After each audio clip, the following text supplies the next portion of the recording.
Hello, everybody. This is Bart Bettiga. I'm the publisher of TileLetter magazine, executive director of National Tile Contractors Association. I'm very excited to have a special guest with us today, and her name is Schannon Violet. Shannon, welcome. Hi. I think a lot of people that are very active or engaged in social media on YouTube or Instagram or in our tile groups like Tile Geeks and that know who you are. But for those that don't, I'd like to actually ask you to introduce yourself. I think you're the proprietor along with your boyfriend of Atlantis Construction out of Houston, Texas. Tell us a little bit about your business, the type of work that you guys do, and maybe how you got into the tile business. Okay, so my name's Schannon Violet, also known as that Tile Chick on social media. If you haven't heard of me already, me and my boyfriend Chris, we started our business Atlantis Construction back in 2017. Okay. We decided to move to Houston, Texas, because we are very interested in real estate and acquiring properties. We both have a construction background through our family and through personal. So we grew up in that kind of aspect of like doing construction and building things and being good with our hands and learning trade skills. So we wanted to start our own GC business when we moved here. And what got us really into tile was the fact that when we needed to hire somebody to do tile, we couldn't find somebody to do it up to industry standards. And that was one. And two, we kept seeing like very, very poorly built showers in Houston. So it just led us to do more research, which led us to the John Bridge forums, led us to Sal de Blasi. I'm sure you know who he is. And it just spiraled from there. It just grew and grew, and our interest grew along with that. And so that's what got us really, really into tile. And so I was an accountant, a full-time accountant for many, many years. That's what I went to college for. I just hate sitting at a desk. So we started our business and I was just more of like, back end type deal. I did the invoicing, managed, phone calls and sourcing products and stuff like that. And then if we needed help on the weekends, I would work on the weekends. But I quit my job back in August and I started working full time doing tile because it was one thing that I really enjoyed doing. I enjoyed from start to finish. I like all the technical aspects of it and learning and growing. So that's what got me into tile. And that's like the long, short story for our business. So do you guys, Shannon, you and Chris Ortega is your boyfriend, do you do remodeling and other construction components as well, or have you decided to niche and focus solely on the tile side? We used to, and now we solely focus on tile. It's a big deal, and I feel like it's a really big need here in Texas, especially. There's not a lot of very good installers, well, in Houston anyway. So how do you use your training and accounting and all of that to grow your business, to try to take your business to the next level? And what are you guys doing to find clients? I mean, do you call on designers, builders? Tell me a little bit about your business side rather than your technical side. Okay. So accounting has helped me because it taught me to put processes in place instead of just kind of letting things go so far past the point where now you have to do all this catch up work. We spent a lot of time in the field, a lot of time out, bidding jobs and meeting with people and trying to educate our clients that we don't really have time to sit at a desk and do all of our paperwork. It just gets way too hectic. So accounting has taught me to be able to put things in place that I'm able to do things more efficiently. Like I have an advantage in that aspect. So I'm very fortunate for that. Although like it's not something I wanted to do for the rest of my life, I'm very fortunate that I know those things, that it just makes that one little aspect of my life much more efficient. And so to answer your other question, like how we get clients. So this goes all the way back to when we were doing our research and we got onto the John Bridge forums and we were finding these other people that are across America, these highly skilled installers, and just reaching out and networking with them. We got in the groups back in 2017 when we were doing all this research, and we met Paul Lucia with Cabin and Row. He's here in Houston. So we linked up with him like ASAP, and we formed a friendship with him. And so now, back when I wanted to quit my job and I wanted to do tile full time, he's like, well, I'm starting Built with Foam, and I really don't have time to install. So you guys can do these jobs for me because I don't have time. So we kind of partnered up with him. We did his jobs that he had in the pipeline, and that's how that happened, just through networking, and now through social media and marketing my business through this free platform.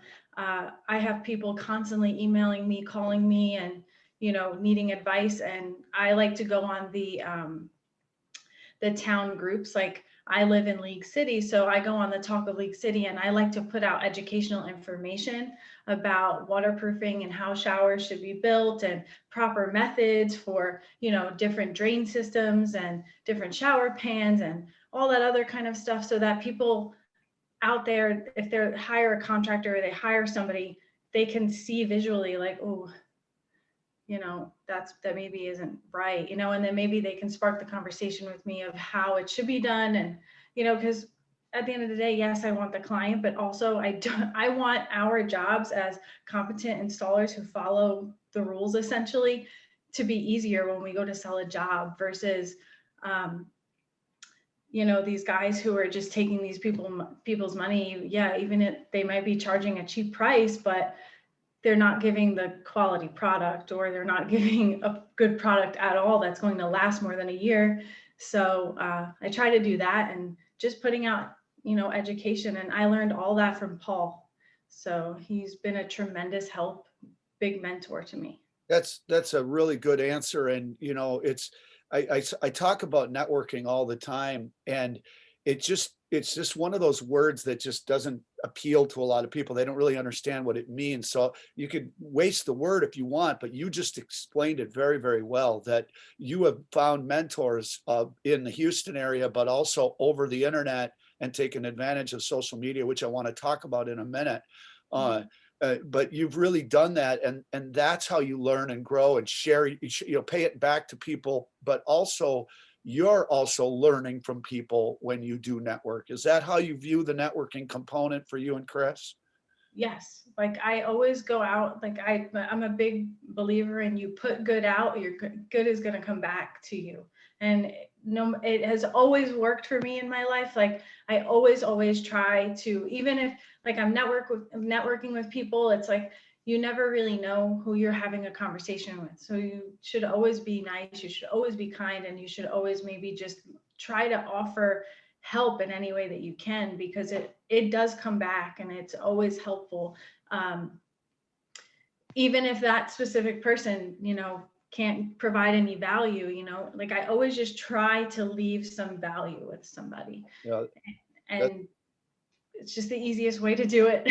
yeah, that's great. And I've got a couple questions for you on that, but I want to switch just a bit. So where do you and Chris see your business in 5 years, 10 years when you talk? What are your goals, your ambitions to take Atlantic Construction and take it to the next level? Because obviously you're not just trying to find a shower or do a job. You've got a marketing strategy going on. It's picking up a lot of momentum. So talk about your dreams moving forward. So moving forward, what I would like to do is, so even now, I constantly meet other installers. So now that I'm on social media, I have met a couple of other installers that are in my area. And so at this moment, I am pushing to try to work with them, because I want to either grow my business where I grow the network of very highly qualified installers in this area in Houston, because like I said, 3 years ago when we started, I couldn't find one. So I think social media is a really great place, because you're able to share visually what proper installation methods are, and people the thing is, like, people see you, they see you doing well, like they want to mimic your success. So if they see you being successful and you're installing properly and you're not underbidding jobs and you're doing, you're running your business well, like they want to mimic that. So it's more likely that another installer is going to want to pick up those installation methods and, adhere to that business model and learn more and grow more, because they want to emulate what you do. They want to take on that success that they see you having, and they want to do it for themselves. So like, I think that positive influence within the trades, not just tile, but all around, to provide quality and provide an upstanding business model and care about your clients and, educate yourself, continuing education, because, science and technology moves quicker than we can even drink our morning coffee. I feel like, so in 5 years, I want to be able to find more installers, pass on education. And I think that, as far as growing my business within tile, I don't know where it's going to take me. I want to pass on as much knowledge as I can, but I don't have an immediate goal right now, because it's like going so fast that you know, I don't know, I have no idea where it can take me. I have some plans for other things. Like, I want to start an online like bookkeeping company for people in the trades, but that's not really, like, that's just like a sidebar there, because I think that a lot of us can use some help. But other than that, like, right now I am just taking it one day at a time, and learning as much as I can and growing and trying to pass on knowledge to other installers and kind of grow that network here in Houston. And I kind of will see where it takes me. It's kind of like you're living in the present is what you're doing, and you're not Yeah. you're not worrying too much about where that future is going to take you, and you're sharing what you learn, but you're also learning from other people. I love the idea of thinking about bookkeeping, because it segues to a question for me, you know, um, in the sense that are you open to to other opportunities as a career path? The tile industry, I think we get pigeoned into thinking we have to be on our knees setting tile for the rest of our life. But there's other components. There's owning a business. There's working for manufacturers. There's opening up a store, a distribution, or getting involved in that angle. Are you looking at all of that, or just open? I have been, yes. I have been looking at all different things, because I'm an entrepreneur. I'm very artistic, visual. Like my father was a stonemason, and he was worked heavy construction my entire life, had no sons. So anytime he needed help or needed to do something, it was me. So, and I loved it. Like, I was always kind of nagging him to help him. So like, for me, I love that. So I don't think that I can ever stop. Like, I'm a busybody. I need to be physically doing things. But on the other token, I also see the big crippling need that people in the trades need help with running their business. Yeah. And not only that, like the training and education of how to sell jobs or how to budget, and the different business models. Some people like to just turn over jobs quick. I like to work one job a month. I take my time. I only choose certain clients. I'm very picky, so it's like people don't understand that. They're like completely baffled by that and by what I charge. But it all comes down to like your business model and making that model work and sticking to it at all costs, and I think that it may not work for everybody, but there's different ways to go about this business. And I feel like that is a huge thing that's needed. Yeah, having your accounting background, I think, could really be shared with a lot of tile installers, especially sole proprietors, because it's so difficult, right, to bid jobs, meet with clients, and be setting tile. I mean, it's never ending, and so you've got and still have a quality of life. Yeah. So I think that's really, really important. What would you say We do not have enough women installers in this business. And frankly, we also don't have enough people of color. We really want to try to help recruit more. And we have a labor shortage, to be honest with you. The tile industry, the construction industry, has a labor shortage, and certainly a quality shortage, because we have to get out and train and teach people the right way. What would you focus on young women? What advice would you give them if they were 17, 18 in high school, trying to figure out what to do with their life, looking at tile? I would say that if they even have like the slightest itch to do it, because I went the college path, and I'm much like who Mike Rowe is? You Yes. know who that is? Yeah. Okay.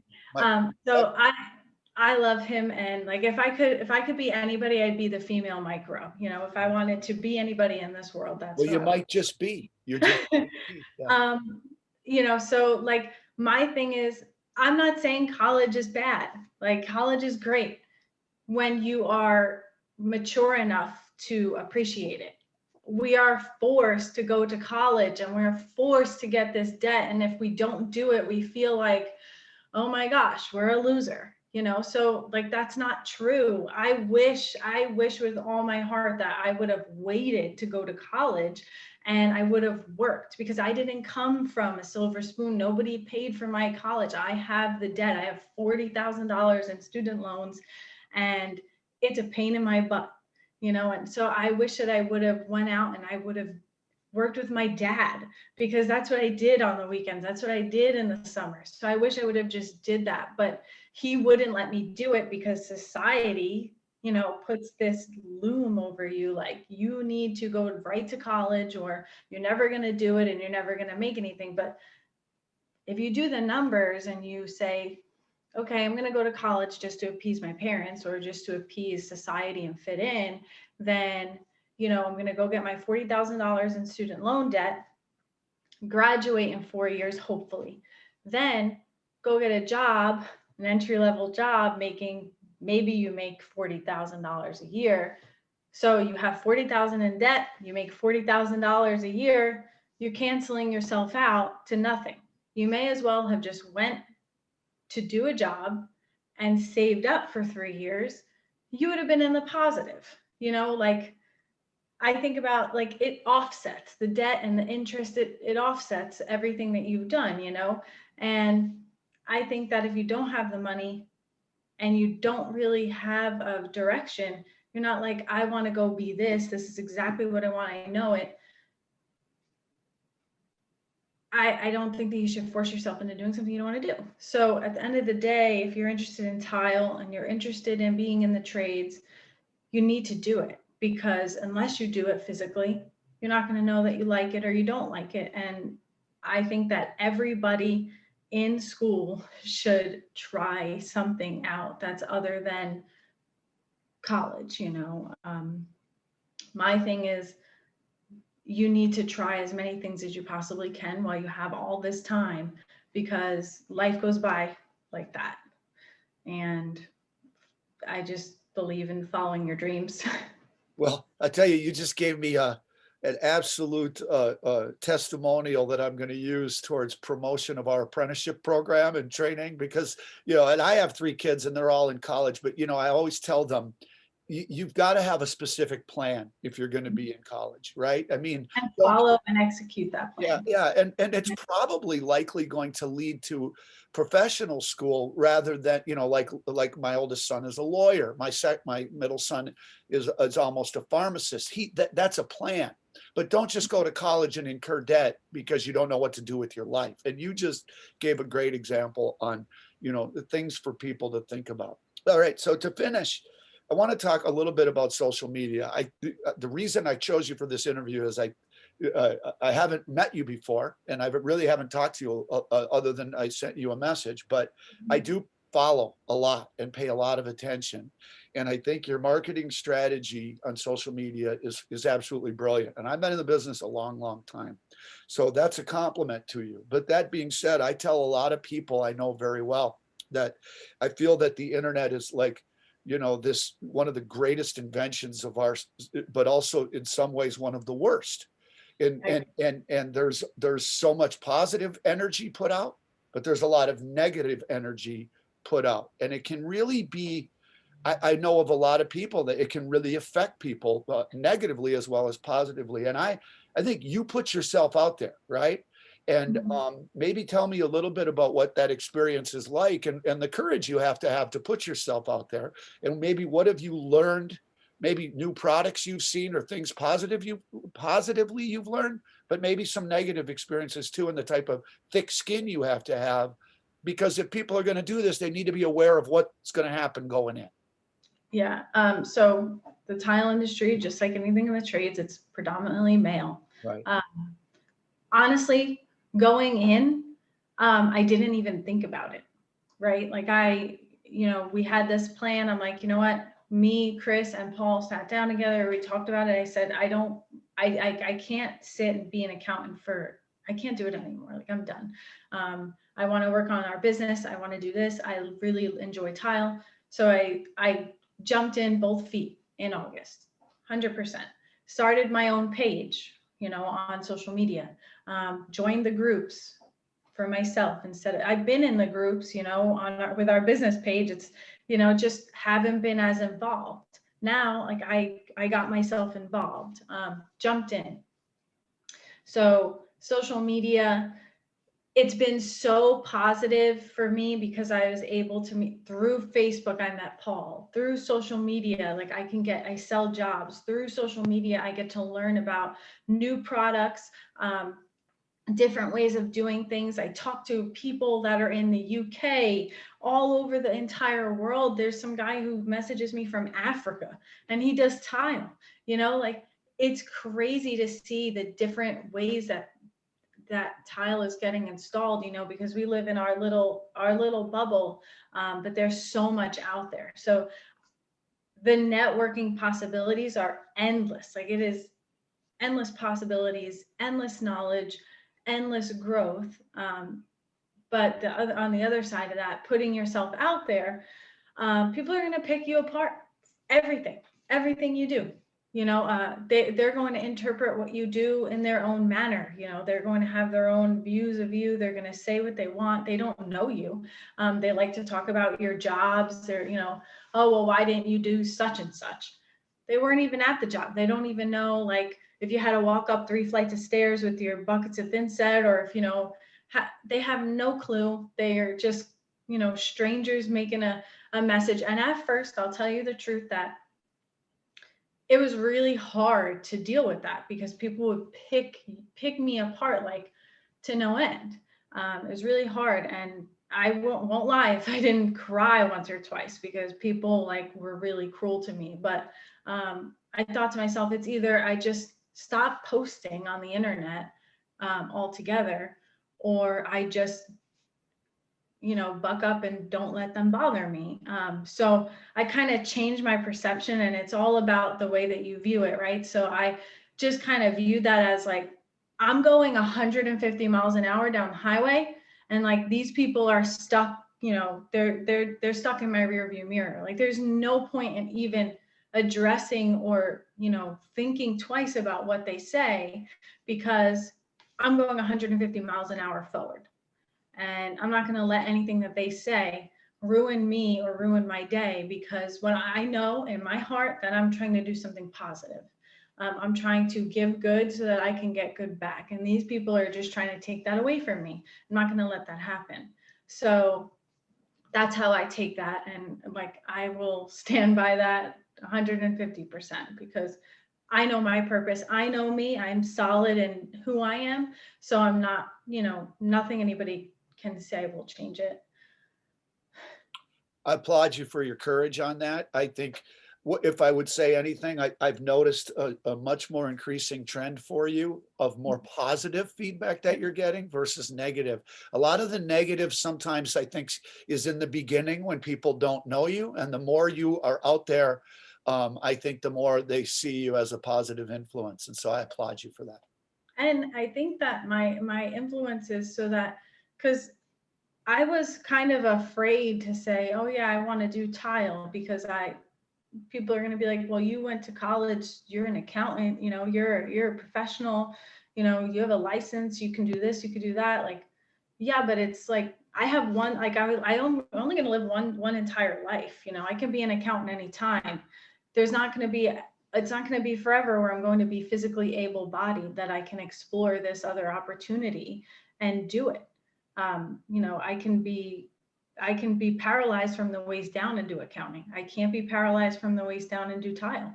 And I want to do it now. So, Well, you you're know, physically able to do it, right? Yeah. yeah, Because like that's how I feel. And like, and I did accounting for 8 years. Like, it's great, it's okay, you know, it's not my favorite thing to do, but you know, I want to do this now.